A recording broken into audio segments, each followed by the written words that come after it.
আন্তর্জাতিক সংবাদ মাধ্যম নিউ ইয়র্ক টাইমস লিখেছে, অন্তর্বর্তী সরকারের প্রধান ডক্টর মোহাম্মদ ইউনূসকে তার কাজ চালিয়ে যেতে এবং দেশকে ধীরে ধীরে নির্বাচনের জন্য প্রস্তুত করতে দেওয়া না হলে তিনি পদত্যাগ করবেন। নিউ ইয়র্ক টাইমস বলছে, সরকারের এক জ্যেষ্ঠ কর্মকর্তা জানিয়েছেন, ইউনূস ইতোমধ্যে পদত্যাগ বক্তব্যের খসড়া প্রস্তুত করেছিলেন।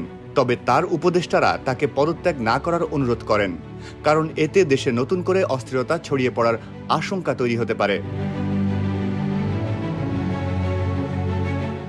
ডক্টর ইউনূসের সঙ্গে ঘনিষ্ঠভাবে কাজ করা একজন কর্মকর্তা বলেছেন, দেশের গণতন্ত্রকে সঠিক পথে ফিরিয়ে আনতে যাদের তাকে সাহায্য করার কথা ছিল তাদের কেউ কেউ তা করছে না বলে মনে করেন ডক্টর ইউনূস।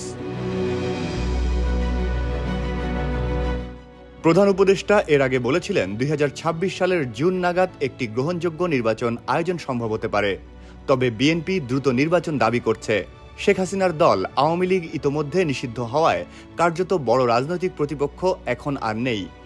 বিএনপি প্রথম থেকেই ডক্টর ইউনূসের সরকারকে সমর্থন দিয়েছে, তবে সাম্প্রতিক মাসগুলোতে নীতিগত নানা বিষয়ে মতবিরোধ দেখা দিয়েছে।